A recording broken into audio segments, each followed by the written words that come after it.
जिन्होंने offer letter sign करे हुए हैं उनकी जॉब पक्का है। ओके, तो उसमें कोई प्रॉब्लम नहीं है क्योंकि कंपनी को स्टार्ट होना ही है, एंड यूज़र को प्रोडक्ट मंगानी है और कंपनी को वो प्रोडक्ट बनाने ही है। तो उसकी वजह से हमारी जो वैकेंसी रहेंगी वो एकदम फुलफिल रहेंगी, मतलब हम ही वहाँ जाके बैठेंगे और कोई नहीं जाएगा। ओके,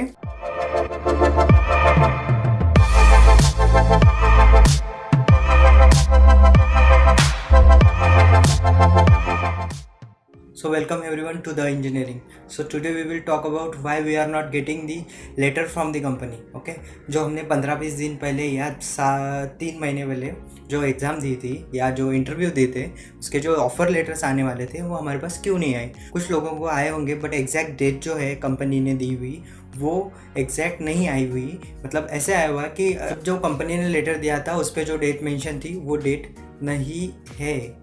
मतलब अभी जो आने वाली है डेट वो कंपनी अपने को ईमेल थ्रू या एसएमएस थ्रू कन्वे करेंगी। अब प्रॉब्लम ये है कि कुछ लोगों को अभी तक वो ऑफ़र लेटर से ही नहीं आए, सो उनका क्या। If you think this video is helpful please like and comment on our video and subscribe our channel. So first of all start करते हैं कि हमें ऑफ़र लेटर क्यों नहीं आया। तो सबसे पहली बात, जो कोविड-19 है वो ऑल ओवर इंडिया में फैल चुका है, तो उसकी वजह से जो मेन सिटीज़ है, अगर हम महाराष्ट्र की बात करें तो मुंबई, पुणे, नासिक एंड नागपुर, चारों सिटीज़ में अभी रेड जोन है। ओके, तो वहाँ पे कोई भी कंपनी नहीं चलने वाली, कोई भी इंडस्ट्री नहीं ओपन होने वाली। ओके, सो अगर ऐसे ही रहा तो फिर हमें ऑफ़र लेटर कब आएगा। सबसे पहली बात, एक बात समझ लो, एक एग्जांपल देता हूँ मैं। सपोज एक इंडस्ट्री है जो टायर बनाती है।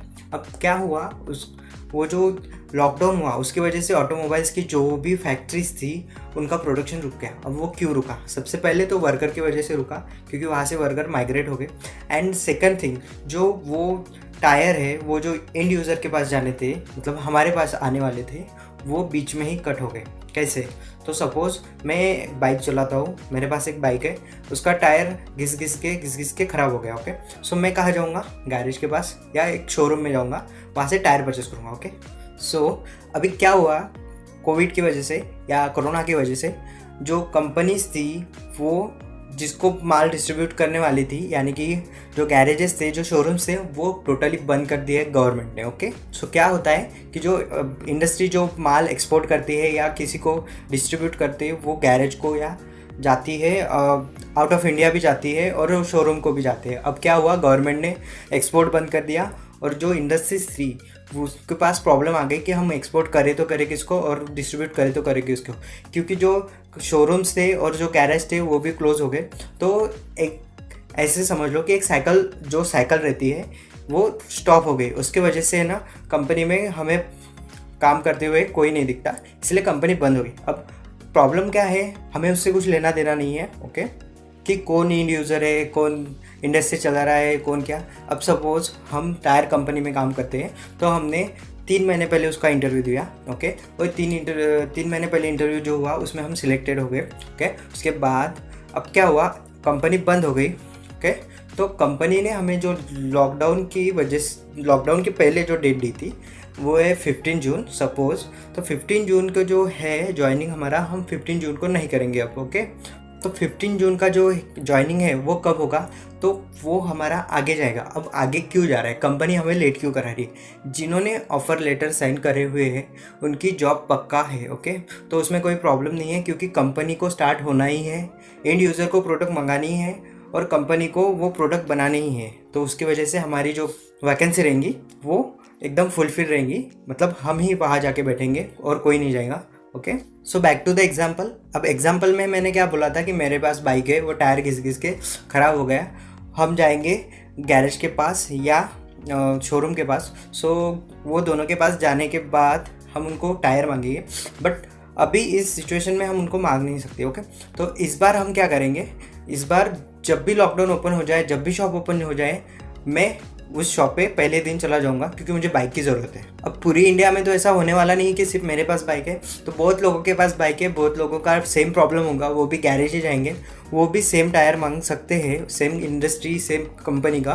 ओके, सपोज MRF का टायर। सो वो टायर जब मांगेंगे तो जो स्टॉक अवेलेबल है इन market, okay, not in industry में जो मैन्युफैक्चरिंग वो टोटली बंद हो गई, ओके। सो जो मार्केट में जो स्टॉक है वो ख़त्म हो जाएगा और उसकी डिमांड बढ़ जाएंगी, ओके।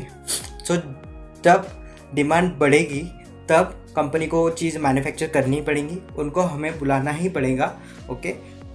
इसलिए हमारी जो नौकरी है, जो जॉब है, वो बहुत सेफ़ है अगर हम ऑलरेडी जो जॉब लेटर है वो एक्सेप्ट कर चुके हैं। अब बात आती है जो लोग जिनको जॉब लेटर या ऑफ़र लेटर नहीं आया, तो ऑफ़र लेटर क्यों नहीं आया? सबसे पहले बात, अगर वो आपको ऑफ़र लेटर दे देते हैं और 2 दिन के बाद या कुछ दिन के बाद अगर ऐसा होता है कि उनकी कंपनी लॉस में जा रही है, तो फिर उनको आपसे जो फाइट करनी पड़ेंगी कि आपने तो हमारे पास से साइन ले ली, आपने ये ले लिया, वो ले लिया, बट हमें जॉब नहीं दिया, इसी की वजह से वो आपको ऑफ़र लेटर नहीं दे रही है, ओके।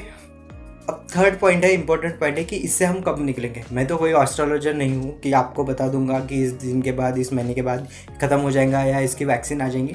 सो सिंपली जो बिज़नेस का एनालिसिस है, बिज़नेस मार्केट का एनालिसिस है, तो उनका कहना है कि कुछ दिनों के बाद या 1-2 महीने के बाद, जो कि अक्टूबर नवंबर में पूरा मार्केट एज इट इज़ हो जाएगा, क्योंकि लोग बाहर जाएंगे और शॉपिंग करने लगेंगे, तो उसकी वजह से जो है बैलेंस मेंटेन हो जाएगा और कंपनी को मैन्युफैक्चरिंग और ज़्यादा बढ़ानी पड़ेगी, ओके।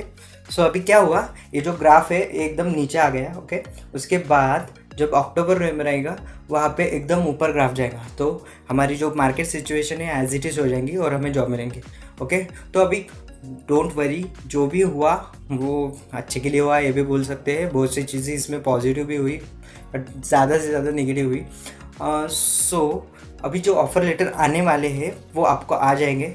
और वैसे भी कल आज इम्पोर्टेंट एक चीज़ होने वाली है कि जो हमारे सीएम हैं वो अनाउंसमेंट कर सकते हैं कि हमारे फाइनल ईयर के पेपर होने वाले हैं या नहीं होने वाले, okay. So in next video we will talk about कि इस क्राइसिस से हमारे जो इंडस्ट्रीज़ है, medical industries, okay, pharma industries और ऑटोमोबाइल इंडस्ट्रीज़, आईटी इंडस्ट्रीज़, इस पर क्या इफेक्ट गिरा है, कितने लोगों को अनएम्प्लॉयमेंट मिला है और कितने नहीं, ओके। सो नेक्स्ट वीडियो में हम इस बारे में बात करेंगे, ओके।